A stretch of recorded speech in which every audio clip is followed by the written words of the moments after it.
Right, welcome everybody. Thanks so much for joining us this afternoon. And this session is called Startups Come from Hackathons. And Socrates asked me to cover off a topic, and I chose this one because it's particularly close to my heart at the moment, because I'm getting more embedded in the startup world in South Yorkshire and further afield. So my name's Ceri Batchelder, and I'm with a project called Team South Yorkshire, and it stands for Tech Ecosystem Acceleration and Market Making, and it's with an organisation called Capital Enterprise.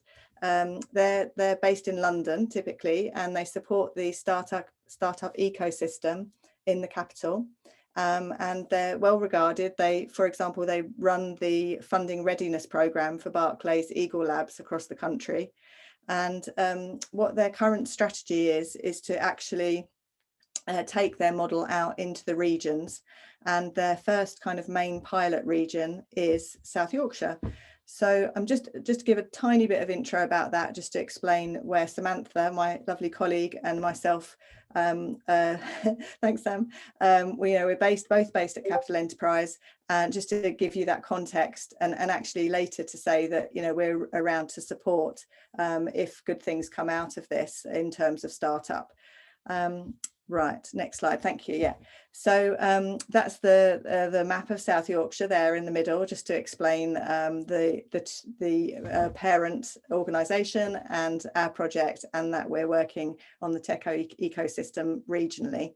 Next slide. I can do that actually. So I just gave a little bit of thought as to why do startups come from hackathons. And if you can see there in the middle, the acorn is leading to the oak. And for our purposes, for Samantha and me, that's the oak of South Yorkshire with the outline there of the tree.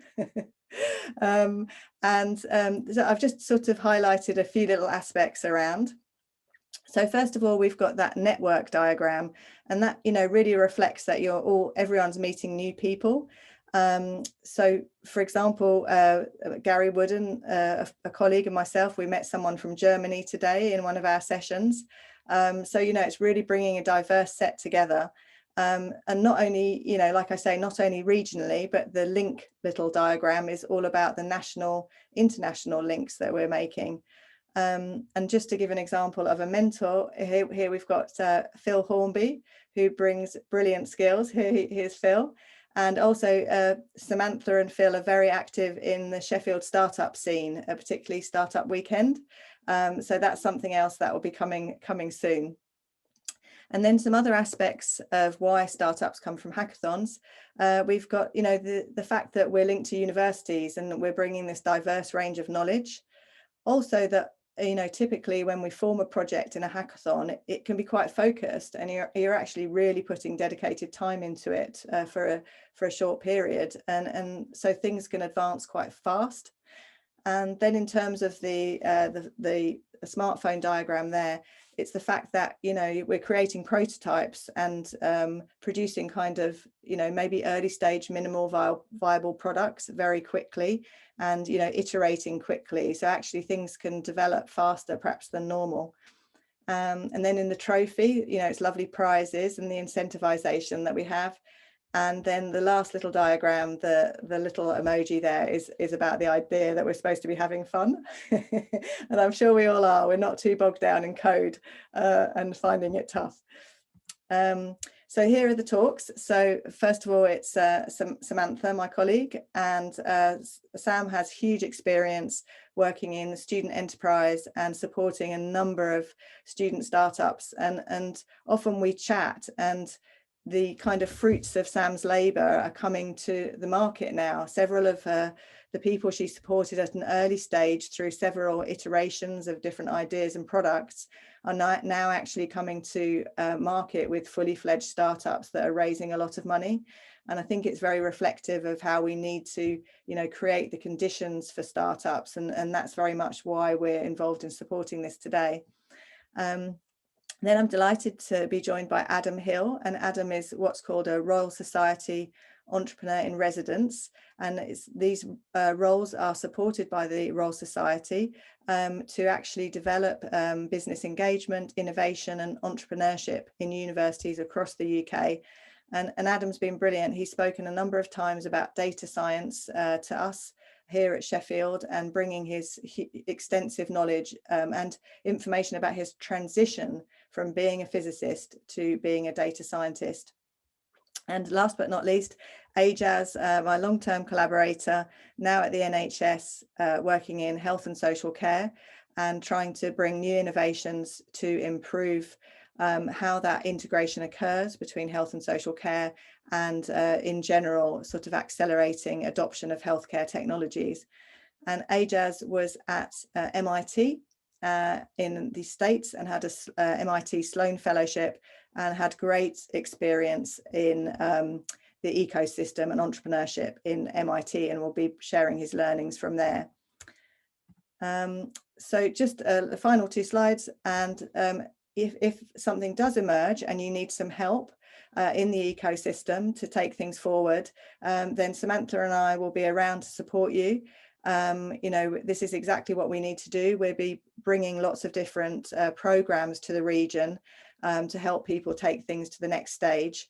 And for example, at the moment, Samantha is running, developing the plans for an investment readiness program, and I'm developing plans for an artificial intelligence academy, some training on AI.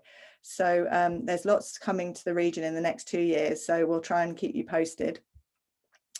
And actually, for people outside the region, you can still benefit from it in various ways, and we can let you know. And that's Samantha and me, just to give you our details, and we can share these slides later as well. So without further ado, Kishan, I'm going to take my slides down and then ask Sam to share hers, if that's all right. Sounds good. Thanks. Yeah, thank you very much for the introduction. Thanks. Okay, Sam. Okay, no slides from me. I'm just going to talk at you for 10 minutes. Sounds good, sounds good. Oh, and I've just noticed that Phil is waving. Have we got any more of these reactions that we can do, or is that just something Phil can do because he's on a premium account? There's some down the bottom. We've got how many? 6 options. Yeah, if you're on the app. Even applause. Yes. Yeah, you've got applause, thumbs up, a heart, a laugh, cry emoji, a shocked, and a celebrate. All raised. Okay. If people have questions.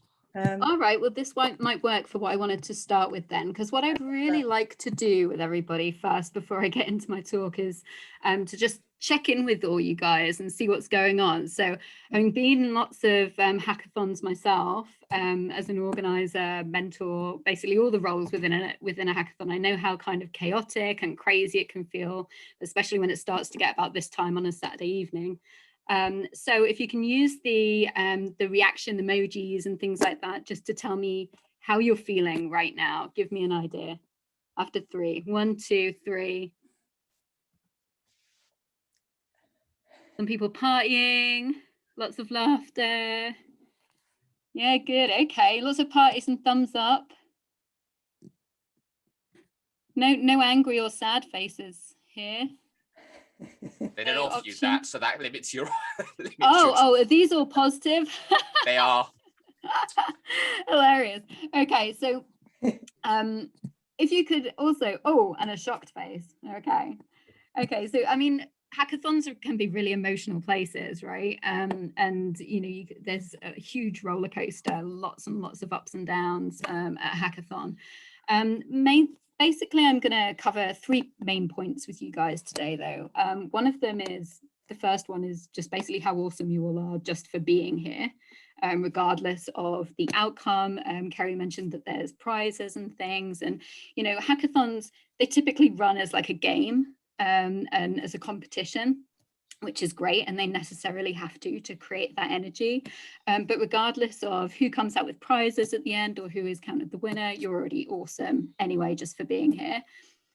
The second point I'm going to cover is how this is the best time really as students for you to start launching businesses and start practicing, experiencing what it's like to be an entrepreneur, and hackathons being just an excellent first step on that journey.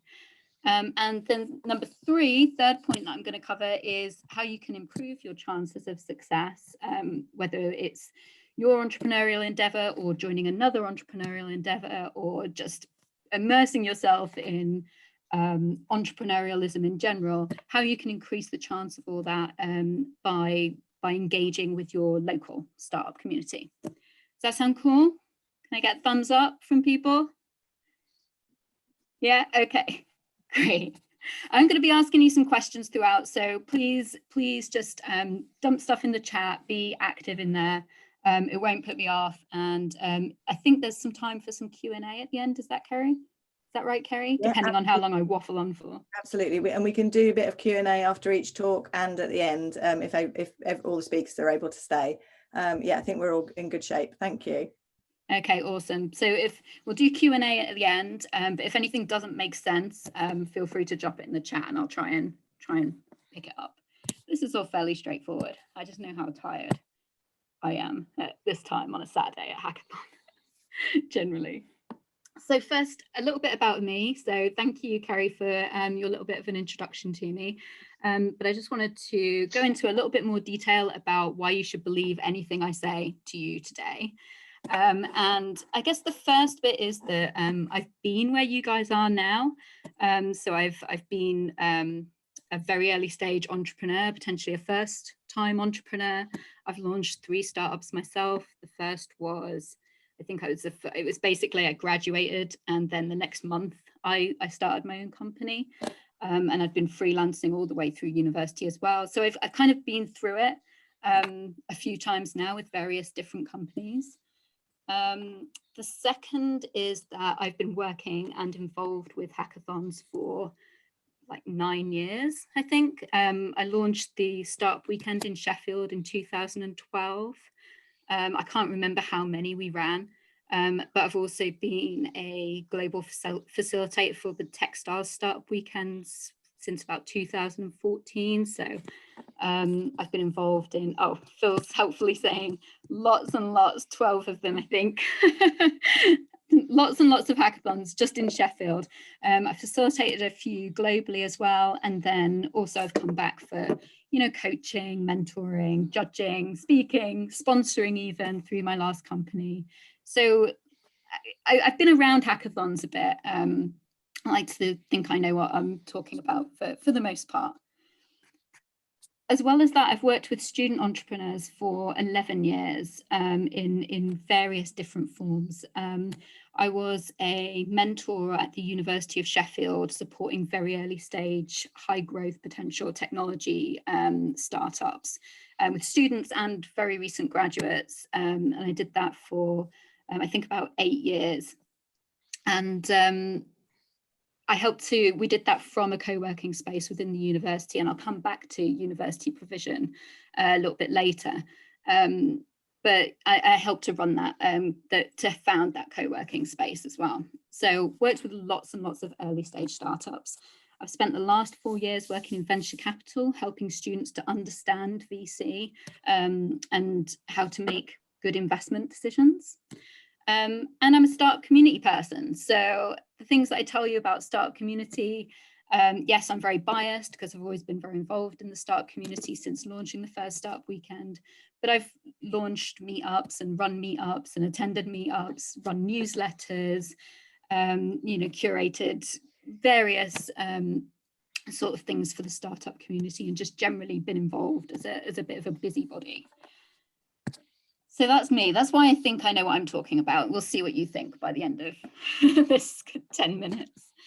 So first point then, let's talk about why you're all awesome, regardless of the outcome today. So first of all, I'd like you to just indulge me for a minute and just post in the chat why you came to this event this weekend. Why are you here? I'll give you a minute to do that.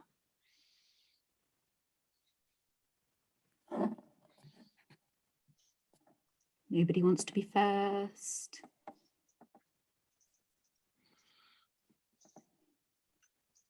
Just be 2 words, 2 or 3 words. The network. Thanks. Romy, is it? Romy Roy. meet interesting people, learning something new. Yeah, meeting people. Love to see the new ideas. Yeah. It's my job. Socrates. Getting knowledge. Kerry asked me to, yeah. Yeah, that's often how it happens. Yeah, there's so many reasons to come to a hackathon. And people often say things like, yeah, I wanted to test an idea that I've had for a while. I wanted to, see if a problem I've identified is actually a problem. Most people say, yeah, I want to meet interesting people and, potentially find a co-founder, right? Or potentially find a mentor for this idea I've been working on. So a lot of it is kind of centered around people. A lot of the time, much more difficult right now in a virtual hackathon, but still, you still get those connections with people. So lots and lots of reasons why you're all here, various things. And I think whatever reason you're here, it takes a really special kind of person to use their weekend to basically do something a little bit different, right? Especially when the weather's as nice as it is, right?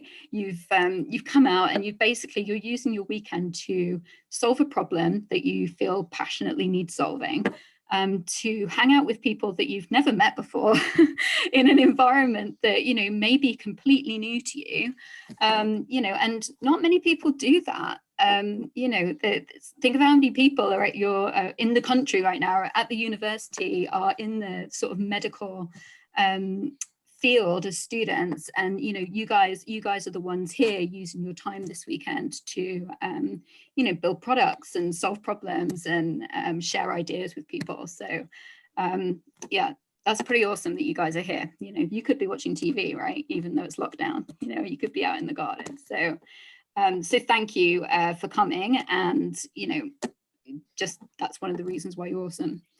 I'm just wondering, have there been any ups and downs so far? Has anybody experienced ups and downs? We talked about it being a bit emotional so far in hackathons. Has anybody had already pivoted their idea? You can give me thumbs up if you have. Anybody had a pivot where you've had to completely change what you're working on? None so far. Anybody had any team issues yet that they're willing to admit to? No, everything's going really smoothly. Trying to learn how to use Discord. Yeah, the online tools are difficult.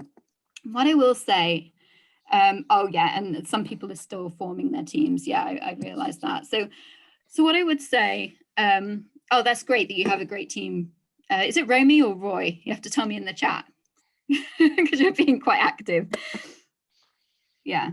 So a lot of the things that you'll experience in a hackathon typically are things like, oh my God, I realized that the problem that I wanted to solve, people don't actually care about this problem. What am I going to do? And now I have to change my mind completely and do something completely different. Or, oh no, I thought my team was really cool, but now I'm having an argument with this person about this feature that we want to build, or the name of the company, or what the logo should look like, or something like that. And all I want to say is that this is all brilliant. This is all really good that this stuff is happening, because it's essentially, these hackathons are like a microcosm for what it's really like when you're launching an early stage startup. So it gives you a real taste of the ups and downs and the kind of roller coaster of being an entrepreneur, particularly in the sort of tech startup space. So that's another reason why, it's kind of awesome that you're here. You're already awesome. So point number 2, why is being a student the best time for you to start launching startups? Well, look at where you are this weekend. Right? These kind of opportunities are far more available to you now as a student than they will be even 2 to 5 years after you graduate from university. There are a lot more events available. They're a lot more accessible in terms of price. And so you just have a bunch of people who are surrounding you, like willing and waiting to help you with your ideas. If you're based within a university, it's likely that there'll be some kind of startup support. It differs from university to university, but most UK universities have some kind of enterprise unit where you can get free support.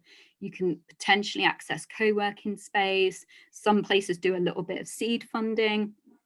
So as a student, you are kind of surrounded with resources and network that kind of become more difficult to access once you leave university.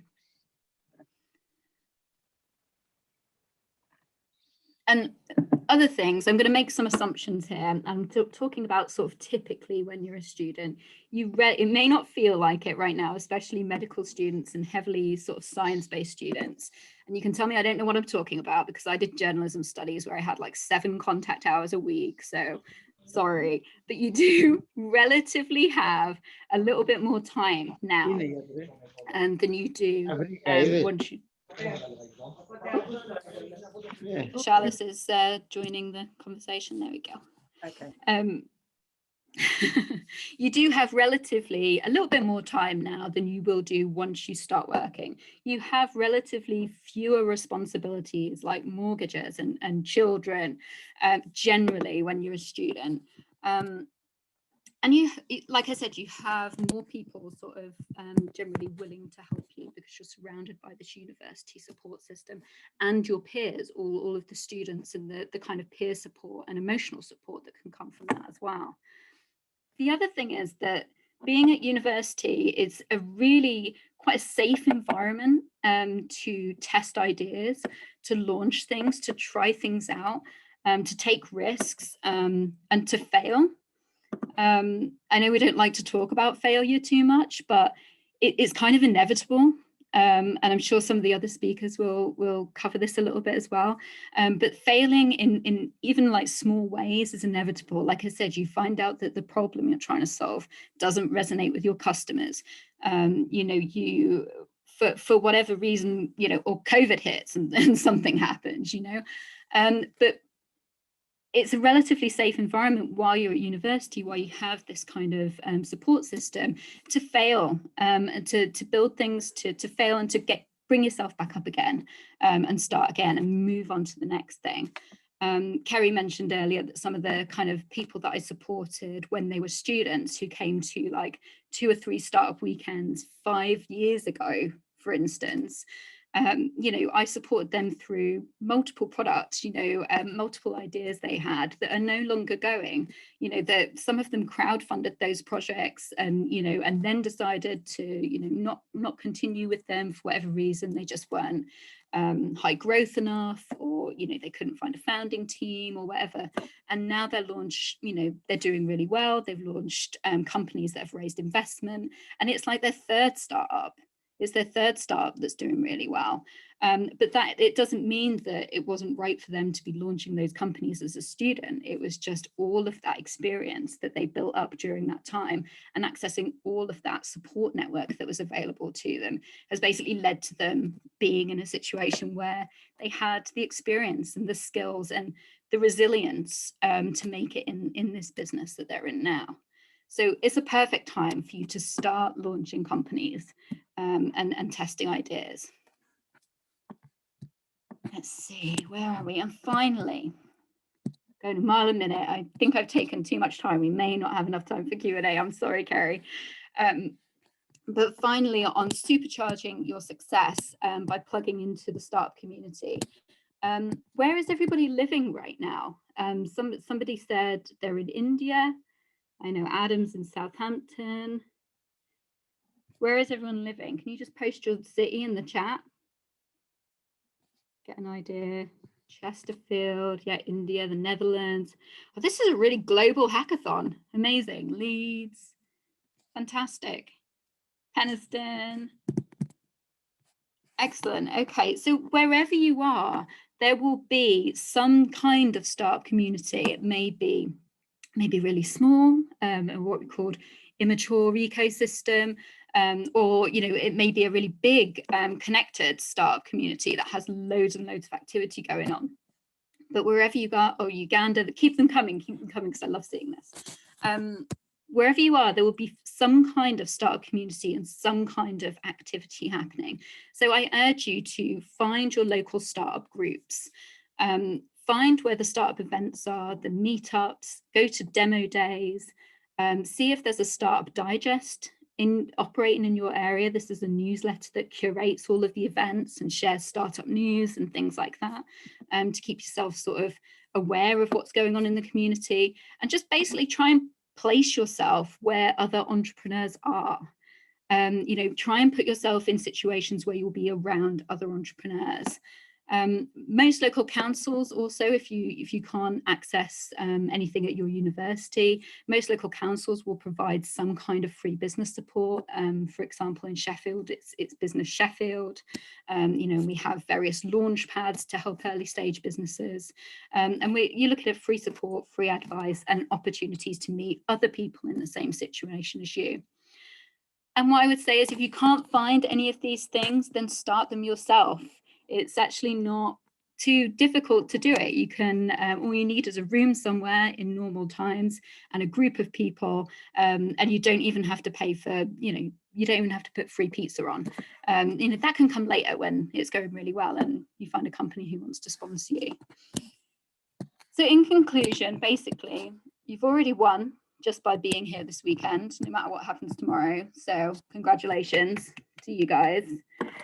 And my top tips for following on from this event are to take what you learn here and repeat it and repeat it and repeat it until you get really, really good at it, and use your time as a university student to do that. Take this time at university to launch startups, to be an entrepreneur, and to find yourself mentors and allies in your entrepreneurial journey.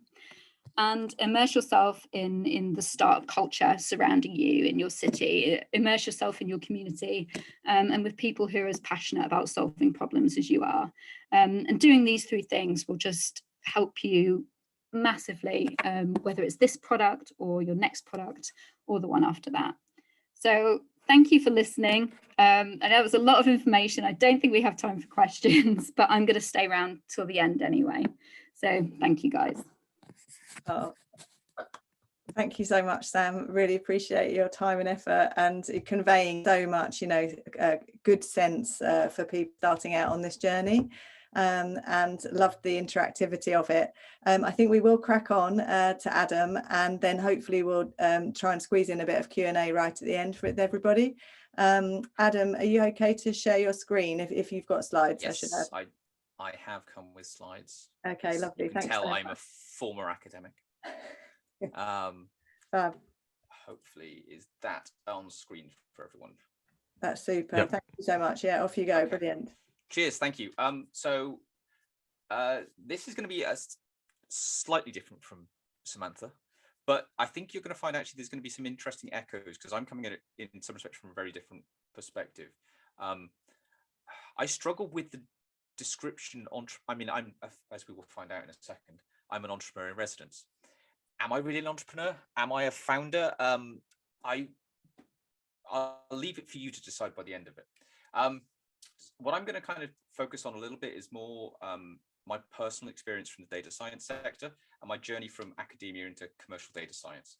So this is kind of the summary slide of who I am, which is the wide variety of hats that tend to go on my head. So currently, my day job, I'm a lead data scientist at a tech startup / scale up called HAL24K, which is based out of the Netherlands and is delivering operational and predictive intelligence for smart cities and smart enterprises. And I joined as employee number 3. I was the first data scientist in that company. We were 6 people, 3 co-founders, 3 employees.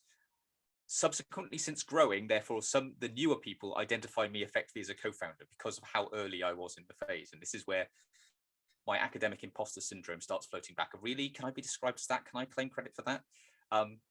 But yeah, maybe I will.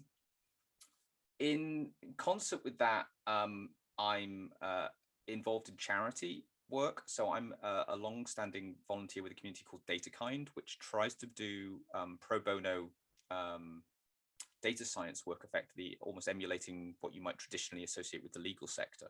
And interestingly, we do at what we would call data dives, which are a charitable version of a hackathon. There is definitely no prizes up for grabs because everybody is expected to just do good. Nobody's in competition with anybody else. We're just trying to advance charitable works, NGO work, by bringing tech skills into a room for potentially 2 days or for longer projects to actually advance what organizations that don't normally have access to those skills can achieve. And I've been involved in a lot of different activities there. I've thrown up a couple of other logos. PyData is a great data science free community to access that also does internet. It's around the world, global. PyData London is the biggest PyData community in the world. I think last time I checked, it had something like close to 10,000 members, maybe. Southampton is meant to be launching, was meant to be launching one a year ago. There's PyData Cambridge, Bristol, Los Angeles, New York. They're around the world, but the idea is that there are a lot of tech people who are working on the cutting edge, and kind of overlapping with what Samantha says, it's a community. It's a group that you can join, that you can mingle with, hear about stuff, have a beer, grab a slice of pizza. But if you then got ideas or other people have ideas, this is where that magic happens, because it's through meeting people and networking with those people that you actually build relationships to allow you to establish that next thing. And maybe it's not tomorrow. It might be in 6 months, it might be in a year, it might be 5 years' time, because you build friendships and connections through these groups. I've also been involved with the Royal Society, as Ceri mentioned earlier on, as a Royal Society Entrepreneur in Residence. So I've been linked to the University of Southampton the last few years, which is where I did my PhD originally. So I call myself a recovering astrophysicist. I was a professional astrophysicist for about a decade. I bounced around doing research in some of the world's top labs before I left and joined the startup world. And so I try and engage in all these fronts. You know, you'll find me at conferences. I'm talking. If you really want to listen to my ramblings on Twitter, you can find me there. I have a very out-of-date blog that really is, I promise, is going to get updated at some point soon. Maybe hold me to that, and maybe it'll finally happen. To give you kind of a why, similar to what Samantha was saying, is why should you trust anything that I've got to say? I started my PhD way back in 2002, October 2002. And the interesting thing about this timeline is the top half of this timeline is my professional career and my research career. And the bottom half is the evolution of technology in that time frame. And the interesting thing when I started building this was I realized I was doing things in my academic career that were in parallel being invented elsewhere, and some of those have turned into major products. So when I was doing my PhD, one of our challenges was figuring out how to distribute all the Space Telescope data around a network of computers and batch process it and get all the data back. And at the same time, Google and Facebook and everybody were off playing with Hadoop and trying to figure out how do we do batch things. And so my academic career actually was blending the problems I was tackling, and interestingly, not as a computer scientist, as an astrophysicist. So I was trying to do applied work with computers, was mirroring in some respects what was also starting to happen in Silicon Valley and in tech startups, where they were trying to handle their masses of data.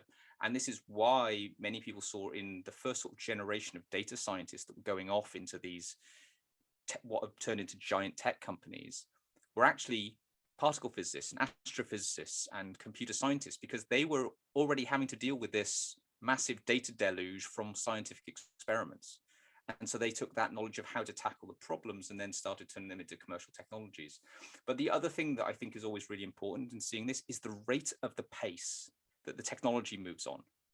And so those who are embedded, and I'm not trying to say that you need a degree to do well in this stuff, but if you've been to university, you have been through an environment which is teaching you how to learn, because it's not meant to be spoon-fed to you. You're meant to be taking on board, I'm sure all of you have, how to digest new information and pick up new skills. And in the tech sphere, that's crucial. But equally, the beauty of what's happened in the tech sphere is it's democratized a lot of this to the level that if you've got an idea which isn't requiring a factory and a manufacturing base or something like that, it's a tech idea, you can go onto Amazon Web Services now and start up a mini virtual machine, host your website, plug in your analytics idea and a bit of software code and your app, and be done at a lower cost point than anybody ever could have done. If you tried to launch a .com startup in 2000, you would have been off hiring or buying your own server somewhere and putting it and trying to plug it all in. And at the point where it suddenly takes off, you've now got an even bigger problem because you can't scale it, because you can't just go out and buy another computer and plug it in. But the modern tech ecosystem is almost even built around the fact that they almost won't charge you until you've almost proven your business model, because they'll give you lightweight, low-cost services. And as your access goes up, suddenly you can get in. So that's where my personal career journey blends with what's happening in tech and in data. And for those who, because obviously you're at a hackathon and you're doing a load of things around tech, but sometimes the data aspect is a little bit amorphous, and the term data science is a very fuzzy term still. I mean, it's only been in existence in theory for about 12, 13 years. And depending upon who your recruiter is, depends upon what they mean when they say they want to hire a data scientist. So let's just kind of clear some of that up.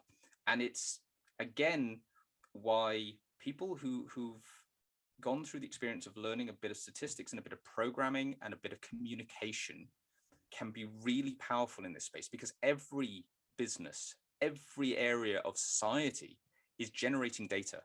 And if you're generating data, that means that you can run experiments to find out, am I doing things right? Could I be doing things better? Am I servicing the community that I want to service? Does my product resonate with my clientele?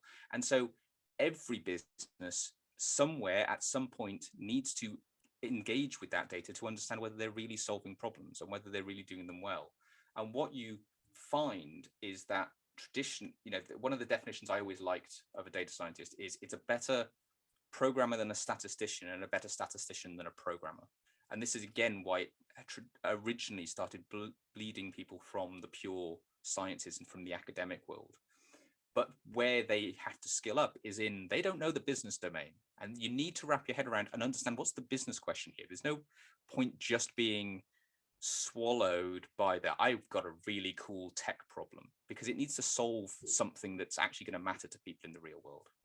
And equally, you need to be able to communicate between technical people and business stakeholders and customers. And you need to be able to build those relationships.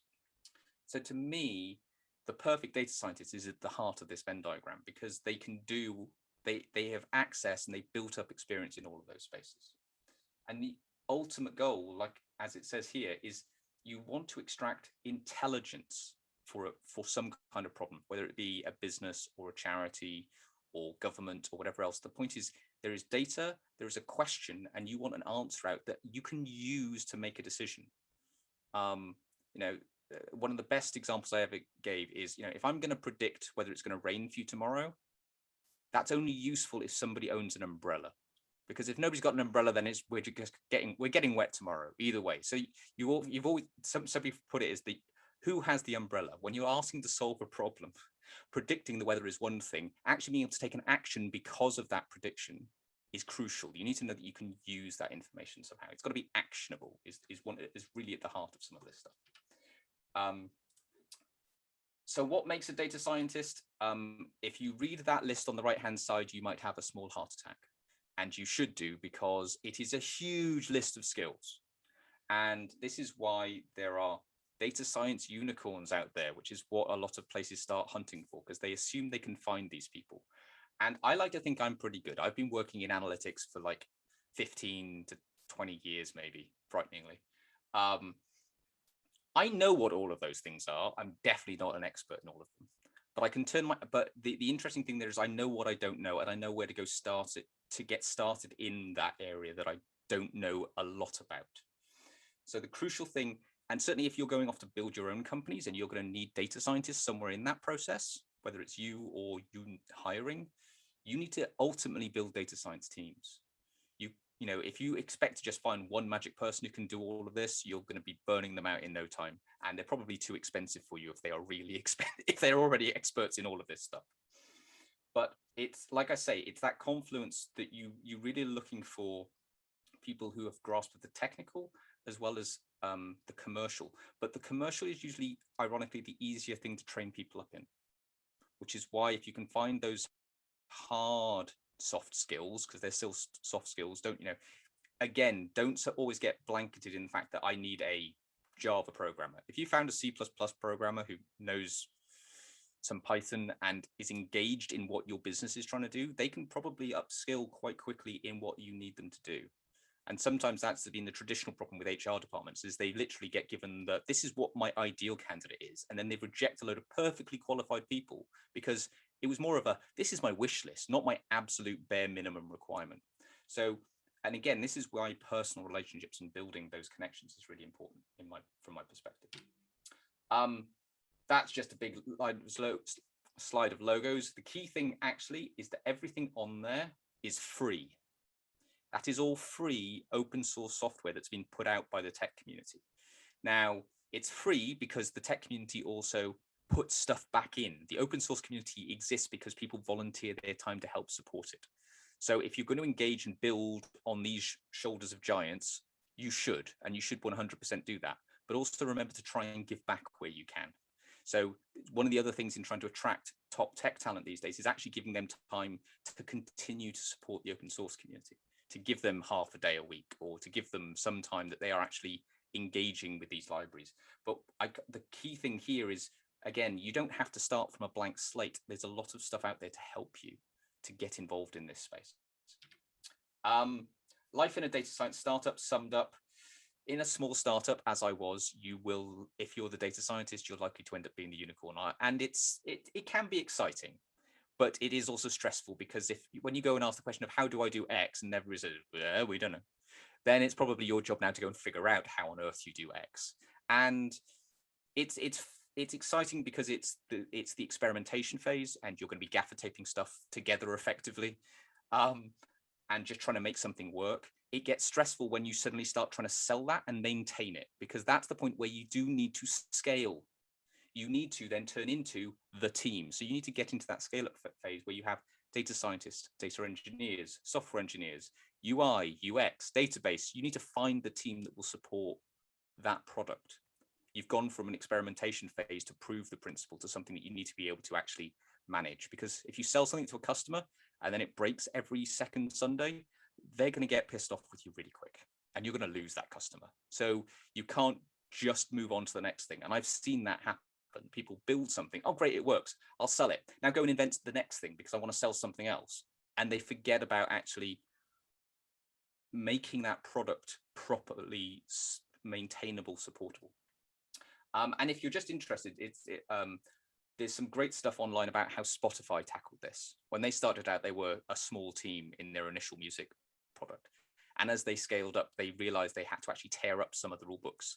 And they have a very interesting loosely coupled, tightly aligned, I think is how they try and do it. So they try and make sure there's lots of open communication, but they try and not make things rigid. And I've put the link on this slide. Ceri, if you need the slides afterwards, just let me know and I'll send them on. But if you just Google the Spotify engineering culture, you'll find some interesting videos and stuff out there. And if you're in any way interested in some of that stuff, I'd highly recommend. The good news, and this is from a report from the Royal Society on Dynamics of Data Science Skills, data science and data analytics is a huge growth sector. I mean, between 2013 and 2018, job adverts in the UK grew for data scientists by 1,287%. And they did so not just in London, but across the country. Now, that's proportionally, still London is a tech hub for a lot of stuff, so it will have grown there more in absolute terms, but relatively speaking, there was a lot of growth across the whole country. So there are opportunities in this space for talent and to do things. And as many of you, I'm sure, are aware, just if you look at the things going on in your lives and the services that you're signing up to, whether it be Netflix or e-scooters, I can promise you somewhere at the heart of those are analytics teams that are supporting those things, and they're crucial and key to some of the products that they're offering. That's just a shout out of other hackathon equivalent happy and also exhausted groups. Those are the survivors selfies from some of the charity events that I was in. Those are all probably at about 10 or 11 p.m. 10 p.m. at night. That's our hard cutoff when we do things. So that's why they all look as exhausted as they do. But you are definitely, I want to celebrate exactly what Samantha says. You're all awesome for surrendering your weekend to come off and do these things. I will add, there are definitely opportunities, those in groups, that beyond being a student, you can still be involved in doing these types of things and maintaining those links and keeping them. Because like I said, it's all about people, because that's how you can succeed in all of this. And on that note, I shall stop. So thank you for taking the time to listen to me. Oh, thank you so much, Adam. Really appreciate you putting that together and joining us from Southampton. Thank you. No problem. I'd love to have the slides, please, if you could ping them across. Yes, absolutely. I've got a mega LinkedIn post forming in my head, showcasing all of this. So without further ado, we are quite tight on time. So I'm very delighted to welcome Aejaz. Aejaz, thank you so much for joining us.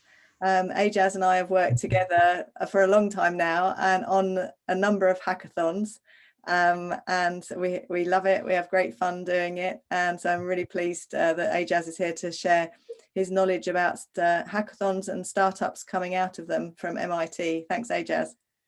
Thanks, Ceri. It's a pleasure to be here. I hope everyone can see my screen. It's looking positive. Yeah, that looks good. Aejaz, thank you. Fantastic. So so where do I start? So first, I guess, so I work in the NHS, which is one of the biggest bureaucracies, I think, in the world, if not the country. And but a lot of innovation actually does come out of the NHS as well. Relatively slow, but I would, what we're trying to do in the NHS is try to speed up the pace at which innovation is generated within the NHS and innovation is adopted across the NHS as well. So I started my career in the NHS straight out of university as a biomedical engineer, and then spent a good 8-9 years, and then had the opportunity through some fellowships to actually go abroad, and spent a few years at MIT where I did a master's in innovation and technology management, and following my graduation, managed to work with a bunch of MIT startups straight out of that really vibrant innovation ecosystem. And hackathons, were one of the joys of my life when I was living and breathing in that space. Almost every weekend there'd be some hackathon around one theme or another happening there, some major ones and some minor ones. But we're increasingly seeing, even some major corporations like, the Googles, Amazons, Microsoft, Facebooks, IBMs of the world, they are constantly trying to disrupt themselves. And the best way that they can disrupt themselves, before somebody else disrupts their technologies, is to think like a startup internally. And one of the ways that they do it is that they run internal hackathons within their teams. And in those hackathons, they tend to bring cross-functional, team members from across different disciplines. So these are NHS size. Some of these are like the Amazon is probably the size of the NHS now, but it's interesting to see that they do run hackathons internally to see if they can create new products and new services. And they're constantly doing that. Google has a lab called Google X, where you've seen lots and lots of really interesting products come out, like Google Glass, and through Google Glass, a whole bunch of other startups have emerged. So I actually worked for a startup that was developing applications for autism using Google Glass. On the screen, you can see an idea in the lower part of the screen over here. A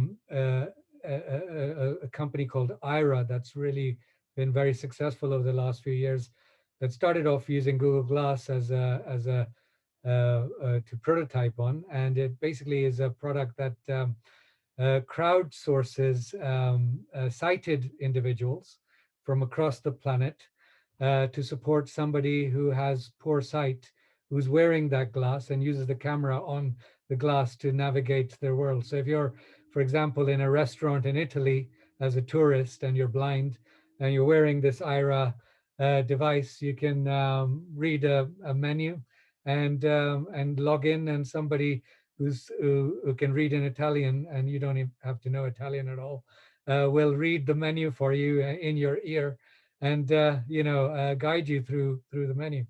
And you can use it for a whole range of purposes in a similar way. And this idea actually emerged from another hackathon, funnily enough, at Microsoft. So one of their internal hackathons. So these sorts of hackathons are increasingly being used by even major corporations now to create mini startups within their, and I call it entrepreneurship. In the NHS, we're trying to develop a culture of entrepreneurship, and the little organization that I lead here in South Yorkshire and Bassetlaw, we're trying to bring that kind of hacker mindset into it. And so this is MIT.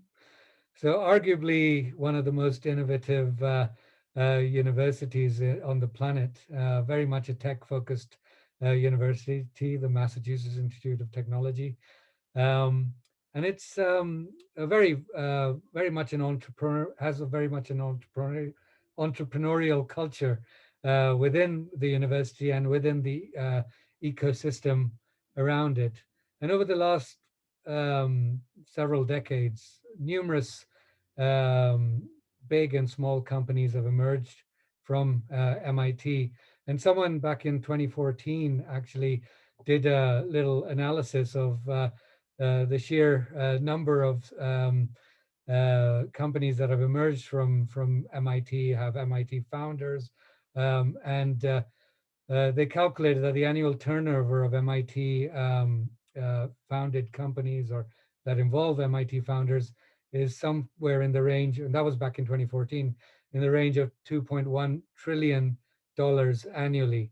So quite a hefty, for many countries don't have GDPs in that kind of range. And so it's quite amazing. And some of these names will probably be familiar to you, like Bose and Intel, of course, and HP, HubSpot, some of you may know of. And then in recent years, you've probably heard of the Moderna vaccine that has come out of that ecosystem, one of the main vaccines that are being used for COVID-19 using the mRNA technologies. So those are some big companies that have come out of that ecosystem. But every year we tend to, we see loads and loads of startups also, coming out. And there's quite a culture of support for startups at MIT. And quite a few of them come from hackathons, quite a lot of them from the dozens of hackathons that happen every year. There's a Latin motto at MIT, mens et manus, which basically translates to mind and hand. So it's not just about knowledge, but actually applying that knowledge to solve real world problems. And that's what, there's a culture that pervades across MIT to really take the learnings from the labs of MIT or the classroom and to apply it to real world problems. So all of the hackathons at MIT, one of the overarching principles is to start with a real world problem to solve. And so, we've at MIT, we also have a medical hackathon called MIT Hacking Medicine that's been running for about almost 10 years now.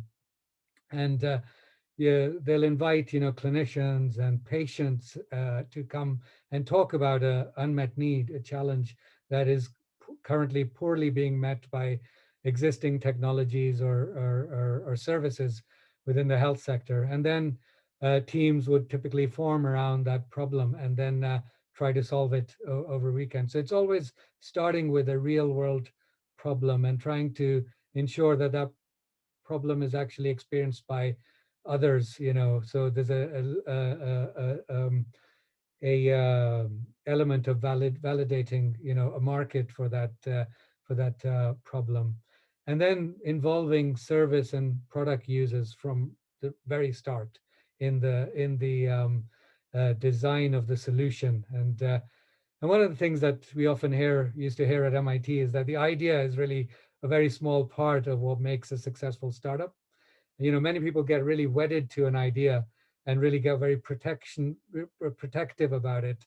And I find particularly at universities in the UK, but at MIT, there was a lot of really open culture of sharing of ideas. And I don't know if many of you are aware of the concept of design thinking, where you build on each other's ideas. Everybody proposes an idea to a solution, and some of those ideas may seem really pie in the sky and even ridiculous and unfeasible, but the idea is not to, you know, be prejudiced, you know, to throw out judgment and build on even unfeasible ideas, and eventually you get to a feasible idea. So people have this culture of being very open about sharing ideas, and eventually you'll get to an idea which is really, really feasible. And then it's all about the team as well. As Samantha mentioned earlier, you know, you would you'll find yourself pivoting several times before you get to, you know, a really workable solution. And you know, if you have a strong team to start with, and ideally if you have a diverse team with different people with different backgrounds and different life experiences, you can all bring your own unique strengths to solve the problem and be able to bring new skills to solving the problem. So there's strength in diversity there. And also think of beyond the product, think about innovating around the business model for your idea as well. So I'll just quickly run through some really innovative startups that I've seen while I was at MIT, that came out while I was from Hackathons. So this is a startup that came out of the MIT Hacking Medicine Hackathon that uses virtual reality to support elderly care home residents. And the problem that they were trying to solve was social isolation. And the value of this product actually really hit home in the last year, when many people were really isolated from their families in care homes and were stuck and weren't able to interact, you know, and even meet their family members, you know, face to face. And so this idea originally started in the hackathon. What they were doing was they would go, you know, like Google Maps, where, you know, Google Maps goes around with this 360-degree camera around town and takes pictures. So what they were doing was doing a mini version of that in the homes of people who have just been admitted to a care home. And they'd go into their home, they'd take these 3D images around the house so that people could revisit their home using the 3D glasses. But then they went further in, you know, as you navigate your home in this virtual 3D environment, you could click on various objects around your house, and then the family members could create like a photo album associated to memories around objects in the house. So that house may now have been sold off, you know, to pay for the care home facility, but using this 3D VR solution, they could continuously revisit their home, and they were shown to really alleviate a lot of anxiety and depression amongst many care home residents. But then over the last year, they found a new kind of market for themselves in terms of, you know, reconnecting with family members through the same interface. And they're also able to do, there's a whole bunch of products within the suite there that allows people to be able to go on virtual tours of other countries within using the same VR headset. So it's a really nice little idea that came out of a problem that somebody presented at the Hacking Medicine hackathon. Another a startup that only recently came into being at the 2018 Hacking Medicine hackathon was this dental AI startup called Overjet. And they basically, so dentists typically tend to be radiologists, they tend to be, you know, surgeons, they tend to be physicians, and they tend to be business people at the same time. So very juggling a lot of hats.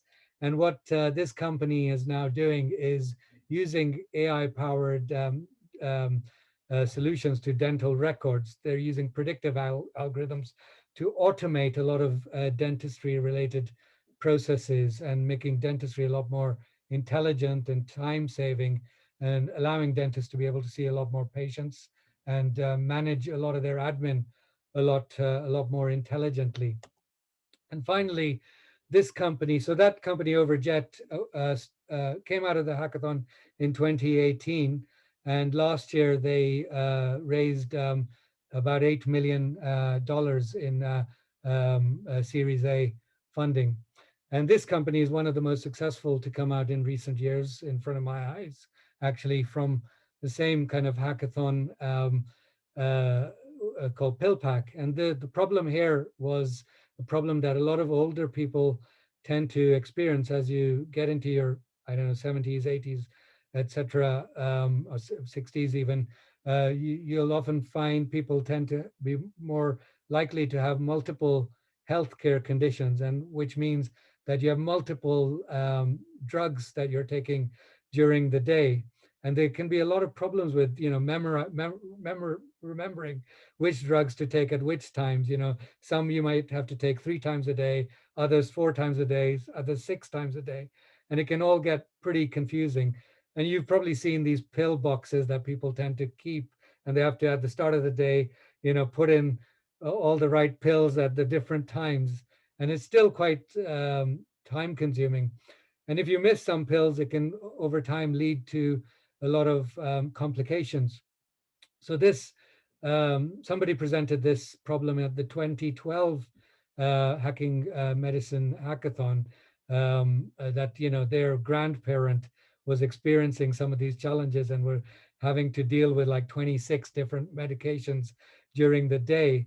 And so together they came up with this really elegant solution where you basically just get sent a roll of medicines in pills, packs every week or every month or so, and in a time sequence. So you just tear off each pill pack one at a time, and then you just have to deal with the next pill pack. You don't have to remember anything. You don't have to worry about putting all of these pills together.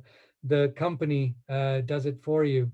So this started in 2012. They very quickly raised some seed money within the ecosystem there, and 2 years ago they were bought out by Amazon for about $750 million.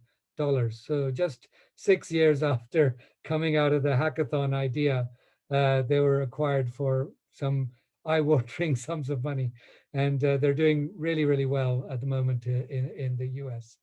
So at MIT, as I said, hackathons are a great source of, generating ideas. But once that ideas are generated, there's a lot of support within the ecosystem to take those ideas forward. So lots of entrepreneurship related courses, some like 2-week courses over the summer, all the way through to semester or year-long courses within the management school of MIT, which are open to anybody from PhD students through to undergrads.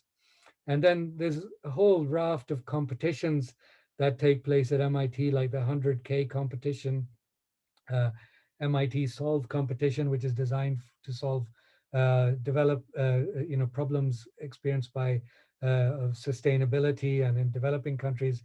There's a whole range of incubators that are thematic around healthcare, sustainability, and a whole range of other areas, problem areas, and similarly a whole bunch of accelerators as well. Lots of maker spaces as well at MIT to prototype your solutions, and then co-working spaces that can give startups coming out of MIT some space for about 6 months or a year after graduation to help them to have a free space. And if you know how much rents are in Boston, it's a massive investment from that perspective. And then many MIT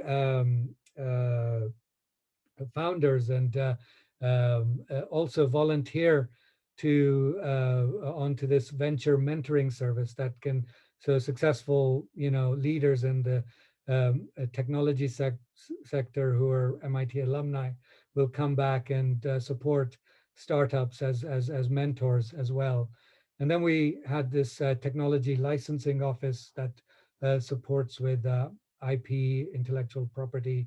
And there are a few VC funds that have also emerged from MIT for particularly for really wicked problem type, you know, startups that are focusing on real wicked problems. And so quite a bit of support there to help take your ideas forward. But many startups fail at MIT. You know, there's for every I think 100 startups that are created every year at MIT, a very small percentage actually end up becoming really successful long-term companies, even though I've described a few really successful ones. But it's really recognized in that ecosystem that not all are going to be successful, and that doesn't matter. You know, many people, many of those you know, mentors often end up hiring, you know, these startup founders if their startup doesn't work as employees within their successful companies, because they've seen firsthand what they're capable of. And like Samantha said, many of these initial failures often result in successful second or third startups along their journey.